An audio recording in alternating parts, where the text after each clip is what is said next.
नमस्कार प्रिय विद्यार्थी, नमस्कार। कक्षा 12 अर्धवार्षिक परीक्षा 2024-25 और हिंदी साहित्य का प्रश्न पत्र लेकर मैं आपके सामने हाजिर हूँ। सबसे पहला प्रश्न पूछा था, कार्नेलिया का गीत किस नाटक से लिया गया है? तो कार्नेलिया का गीत चंद्रगुप्त नाटक से लिया गया है। फिर दूसरा प्रश्न पूछा था, ढेले चुन लो लघु निबंध में किस मान्यता पर है? तो अंधविश्वास है, उस पर चोट की है। रामचरितमानस, ये मैं आपसे कहूँगा कि ये एक विवादित प्रश्न है। सभी कांड रामचरितमानस के ही है। इसमें पाठ के संदर्भ में देखें तो बालकांड मान सकते हैं। नाटक का जो प्राण है वो संवाद है। मानवीय संवेदना की प्रतिमूर्ति कहानी है वो आपके संवदिया कहानी है। फिर कुटज का पौरुष व्यंजक नाम कौन सा है? तो ये एक तरीके से पाताल को भेद कर अपना रस खींचता है और पहाड़ फोड़ यानी पहाड़ के ऊपर ये उगता है।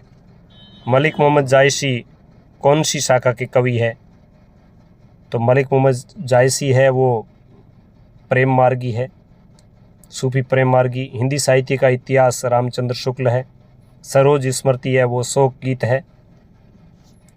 फिर इसमें प्रश्न पूछा था, गांधी, नेहरू, यासेर अराफात है वो आज के अतीत का अंश है। बिस्कोर की माटी किस पर है? तो इसमें ग्रामीण जीवन शैली है उसके ऊपर है।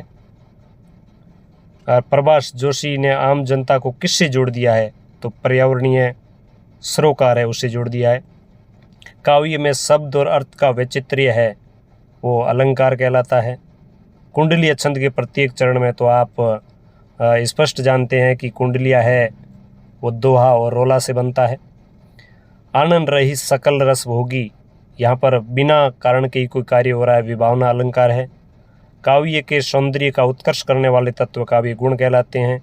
एक सुव्यवस्थित सृजनात्मक आत्मनिष्ठ लेखन है वो फीचर कहलाता है। कविता को सुनने से कानों में कड़वापन लगे तो सुरती कटुत्व काव्य दोष होता है। तो इस प्रकार ये प्रश्न आप लिख सकते हैं। फिर अपठित जो गद्यांश था तो इसमें शीर्षक, जो गद्यांश का शीर्षक है वो स्वदेश प्रेम और हृदय नहीं वह पत्थर है जिसमें स्वदेश का प्यार नहीं। पंक्ति का अर्थ है कि जिस हृदय में राष्ट्र प्रेम का भाव नहीं हो वो पत्थर के बराबर है। देशभक्ति के लिए कौन सा भाव होना महत्वपूर्ण है देशभक्ति के लिए? तो इस गद्यांश को पढ़कर आप आराम से इस प्रश्न का उत्तर भी लिख सकते हैं कि देशभक्ति के लिए पवित्र भाव, पवित्रता का भाव, स्वाभाविकता का गुण, ये कुछ चीज़ें हैं वो होना जरूरी है। तो समर्पण भाव इसके में महत्वपूर्ण है। देशभक्ति में कौन सा समाज है? देश के लिए भक्ति, देश के लिए भक्ति, यहाँ पर ये इसका समास विग्रह होगा। तो संप्रदान तत्पुरुष समास है। फिर अपठित पद्यांश पूछा गया था तो पद्यांश का शीर्षक भी आप यहाँ पर लिख सकते हैं। जन्म हुआ मानव का पृथ्वी पर, ना कोई भाषा ना कोई धर्म। तो एक मनुष्य का जो विभाजन हुआ है सृष्टि पर जन्म के बाद, तो मनुष्य और उसका जातियों में विभाजन आप लिख सकते हैं। इस प्रकार इन प्रश्नों के उत्तर भी आप आसानी से कर सकते हैं। फिर 100 लाख बार बनाएंगे तो सूरदास का जो जिजीविषा है, जो उसका एक तरीके से कुछ कर गुजरने का जज्बा है वो भाव व्यक्त होता है। इनाम स्वरूप बालक ने जो लड्डू मांगा तो लेखक ने ये सोचा कि बालक बच गया, बालक में जो भाव था वो उसका बचपन था, वो मरा नहीं। तो इस प्रकार इन प्रश्नों के उत्तर भी आप लिख सकते हैं। फिर खंड 6 है, अथवा के ऑप्शन है, तो विस्तृत वाले आप आराम से कर सकते हैं, इसमें ज़्यादा कुछ बताने की बात नहीं है।